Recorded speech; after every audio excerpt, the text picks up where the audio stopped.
ने घर में लीपने पोतने का साज सज्जा का काम करने का निर्णय लिया।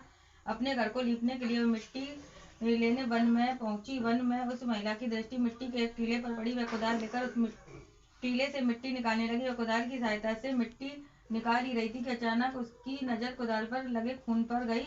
इस पर महिला ने सावधानी से मिट्टी हटाया और देखा तो वहां से ही कि कुछ बच्चे खून से लथपथ पड़े हैं। कुछ ही क्षणों में वह सभी की मौत हो गई। यह देखकर महिला भयभीत होकर मिट्टी लिए बिना ही घर लौट आई। महिला सही के उन निर्दोष बच्चों के साथ हुई दुर्घटना को लेकर अत्यंत दुखी थी और मन ही मन स्वयं को उसका दोषी समझने लगी। इधर उस कुछ समय बाद से ही अपनी मांद पर आई तो उसने शिशुओं को मृत पाकर विलाप करने लगी। गुस्से में उसने श्राप दे दिया कि जिससे भी मेरी निर्दोष शिशुओं की हत्या की है उसे भी मेरे समान घोर कष्ट और संतान का वियोग भोगना पड़े। सही के श्राप के प्रभाव से इस घटना के 1 वर्ष के समयावधि के अनुसार उस स्त्री के सभी 7 बेटे कहीं चले गए और कभी लौटकर नहीं आए। उन 7 बेटों के विषय में किसी भी प्रकार की कोई सूचना प्राप्त न होने पर अनंत ग्रामीणों ने उन महिला के सभी पुत्रों को मृत मान लिया। ग्रामीणों का अनुमान था कि वह वन के हिंसक पशुओं के स्त्री के बेटों को मार दिया होगा और किसी लुटेरों के समूह ने धन के लोभ में उनकी हत्या कर दी होगी। उससे महिला बहुत दुखी थी। उससे मन ही मन विचार किया कि उसके द्वारा सही के शावकों की हत्या के कारण ही उसके जीवन में घोर संकट आया। एक समय ऐसा आया कि उन 7 पुत्रों की माता भी अपने पुत्रों को लौटने की प्रतीक्षा करते करते थक गई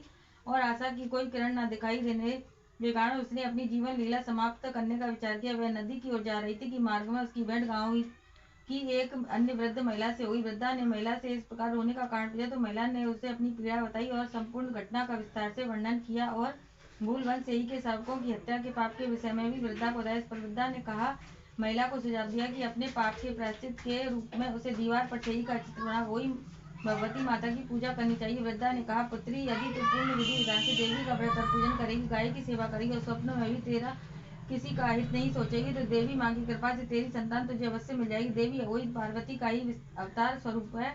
देवी अहोई को समस्त जीव प्राणियों को संतानों की रक्षक माना जाता है। इसलिए वृद्धा ने उस महिला को देवी अहोई के निर्मित व्रत रखने और पूजा करने का सुझाव दिया। महिला ने अष्टमी के दिन देवी अहोई की पूजा का निर्णय लिया। जब अष्टमी का दिन आया तो महिला ने सही के मुख का चित्र बनाया। व्रत का पालन करते हुए अहोई माता की पूजा अर्चना की। महिला ने अपने द्वारा किए हुए पाप के लिए शुद्ध हृदय से पश्चाताप किया। देवी अहोई उस स्त्री की भक्ति और निर्मलता से प्रसन्न होकर उनके समक्ष प्रकट हुई और महिला को पुत्रों को दीर्घायु का वरदान दिया। शीघ्र ही उसके सभी 7 पुत्र सकुशल जीवित घर लौट आए। उस दिन से प्रतिवर्ष कार्तिक कृष्ण अष्टमी के दिन अहोई भगवती की पूजा करने का प्रचलन हो गया। इस दिन माता अपनी संतानों की प्रसन्नता के लिए प्रार्थना और उपवास रखती है और अहोई माता का आशीष ग्रहण करती है।